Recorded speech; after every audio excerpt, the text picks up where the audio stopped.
উলামায়ে কেরাম তৌহিদি জনতার চোখের পানি এই জমিনে পড়তে পড়তে এই জমিন পর্যন্ত কান্না করতেছে রব্বে কারিমের কাছে। ও মুসলিম, যেই সমস্ত উলামাদেরকে, যেই সমস্ত আলেমদেরকে নির্মমভাবে পশুর মতো গুলি করে হত্যা করা হয়েছে, সেই শাপলা চত্বরের ইতিহাস আমরা ভুলে যাই নাই, সেই ইতিহাস আমরা ভুলে যাই নাই।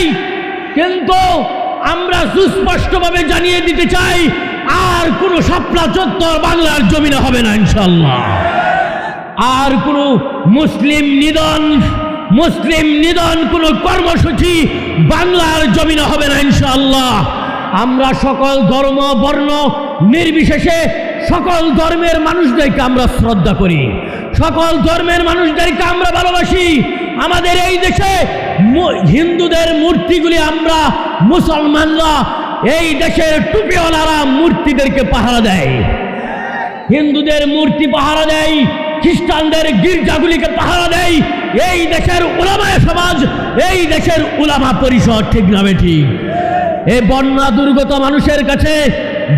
দুর্গত মানুষের কাছে ওই টাকাওয়ালারা, ওই যারা এই দেশের মানুষের খেটে খাওয়া গ্রামের টাকা, মানুষের অর্জিত, এই বাংলাদেশের জনগণের অর্জিত রাষ্ট্রীয় সম্পদ যারা লুণ্ঠন করে, এই দেশ থেকে পাচার করে বিদেশের পাড়ি জমিয়েছে, বিদেশের মতো সুইস ব্যাংকে যারা জমিয়ে রেখেছে, ওদের মতো কোনো কোলাঙ্গার এই বন্যার্ত মানুষের পাশে গিয়ে দাঁড়ায় নাই। ঠিক না বেঠিক? ও মুসলিম, তোমরা তাকিয়ে দেখো আজকে ওদের পাশে কারা? ওদের পাশে তারাই যাদের মাথায় টুপি, যাদের মাথায় পাগড়ি, যারা সমাজের একটু সমাজ দরিদ্র মানুষ, মুসলিম প্রিয় মানুষ, ওরাই ধর্ম বর্ণ নির্বিশেষে তাদের পাশে গিয়ে দাঁড়িয়েছে। ঠিক না বেঠিক?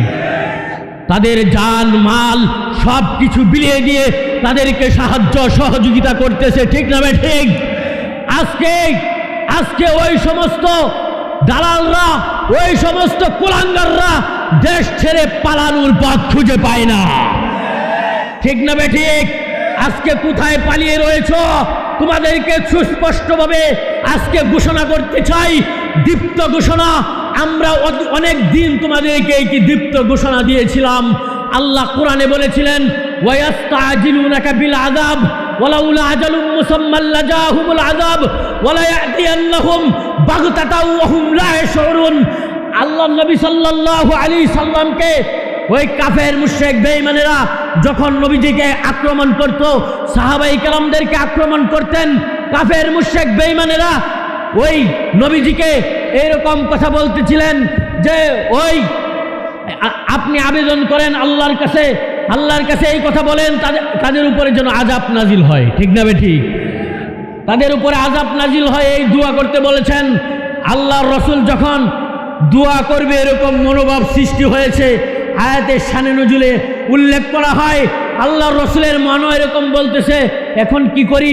সবাই বলতেছে, অন্য নবীরা যেই রকম ভাবে আল্লাহর কাছে দোয়া করে আযাব কামনা করছে, আমাকেও তো আমার উম্মতেরা, আমার সাহাবায়ে কেরাম বলতেছে যে এদেরকে আযাব দেওয়ার জন্য আল্লাহর কাছে আবদার জানাইতেছে।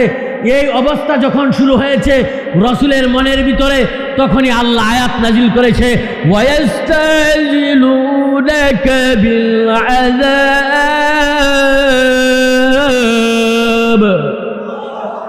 হ্যাঁ নবী, আপনি আযাব চাইবেন না, আপনি আযাব শাস্তি কামনা করবেন না। ওয়ালাউলা আজালুম মুসাম্মা লাজালাহুমুল আযাব। আমি আল্লাহ নির্দিষ্ট সময়ে তাদেরকে গ্রেফতার করব। আমি আল্লাহর আযাব খুব খুব চৌকান্ন, আমি আল্লাহর আযাব খুব চৌকস। আমি আল্লাহ তাদেরকে নির্দিষ্ট সময়ে গ্রেফতার করব, যেই সময় আমি আল্লাহ তাদেরকে গ্রেফতার করব। ওয়ালা ইয়াতিয়াল্লাহুম বাগতাতাও ওয়া হুম লা ইয়াশউরুন।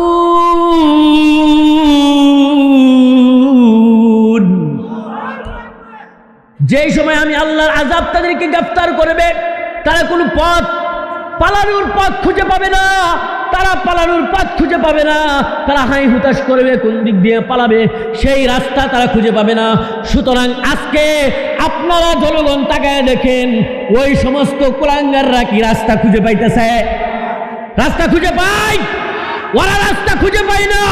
আমরা কোরআন থেকে কথা বলি, কারো বিরুদ্ধে কথা বলি না। কোরআনের সুস্পষ্ট আয়াত বলে দিলাম, এখন যার বিরুদ্ধে লাগবে আমাদের কোনো করার কিছু নেই। এই দেশ ইসলামের দেশ, অপরাধ করলে ইসলাম তোমাকে শাস্তি দিবে, এই দেশ তোমাকে শাস্তি দিবে, এই দেশের মুসলমান তোমাকে ছাড়বে না। আমি সর্বশেষ একটি কথা বলে বিদায় নিতে চাই। আমার সামনে যিনি বসে আছেন প্রখ্যাত ওয়াইজ হযরত মাওলানা রেজাউল করিম সাহেব দামাত বারাকাতুহুম, উনি এসে বসে আছেন।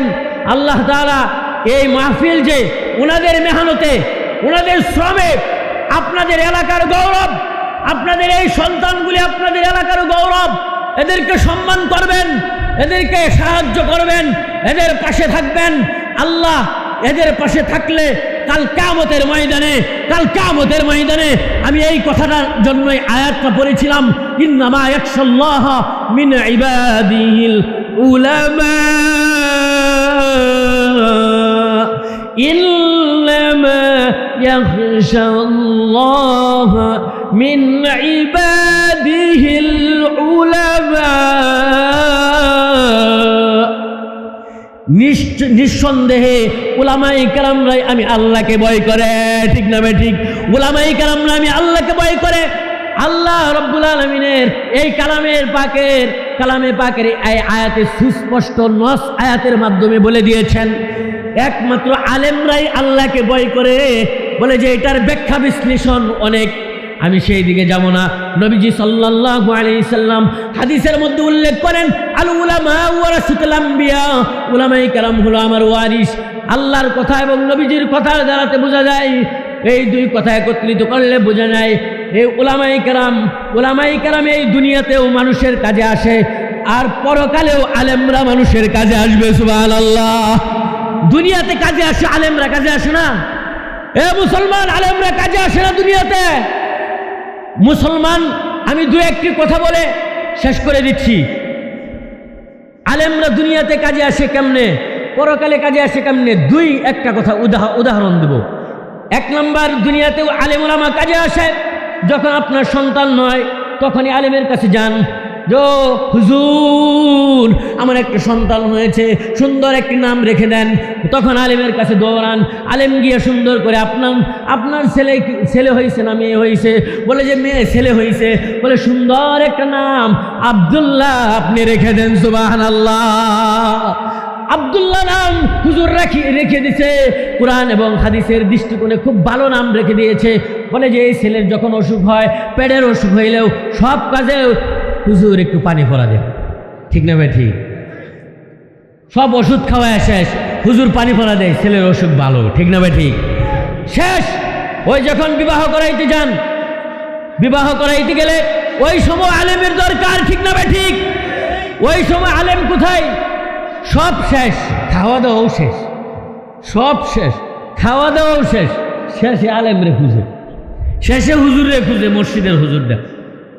মসজিদের হুজুরটারে শেষে খুঁজে। এ মুসলমান, আজকে থেকে ওয়াদা করবেন, এই উলামায়ে কেরামের সম্মেলনে বসিয়া ওয়াদা করবেন, আপনার বাড়িতে যদি কোনো অনুষ্ঠান হয় সর্বপ্রথম আপনি হুজুরকে দাওয়াত দিবেন, কমবে না। হুজুরকে দাওয়াত দিবেন তো? দিবেন তো? আলেমকে দাওয়াত দিবেন তো? আপনার ওই দাওয়াতের প্রোগ্রামে বরকত হবে।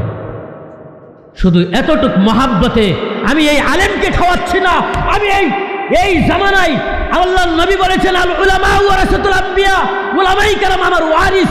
সুতরাং উলামায়ে কেরাম আমার ওয়ারিস বিদায় আমি এই আলেমকে খাওয়াচ্ছি, মানে আমি নবীকে খাওয়াচ্ছি। সুবহানাল্লাহ।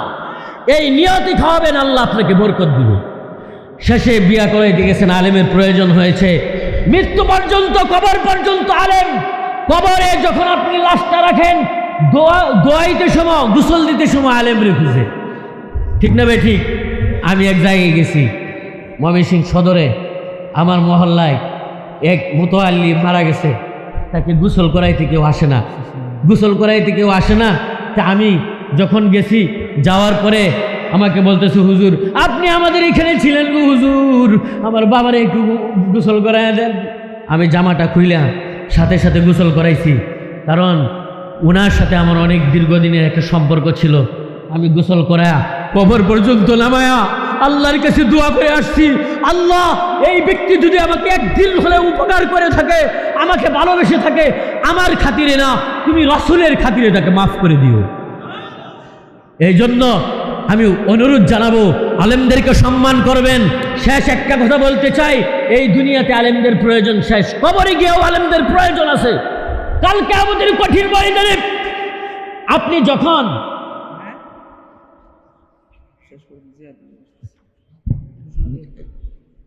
যাই হোক, হুজুর একটু কথা বলবেন, অনেক বড় আলেম আমাদের মাঝে উপস্থিত, হুজুর 10 মিনিট আলোচনা করবেন।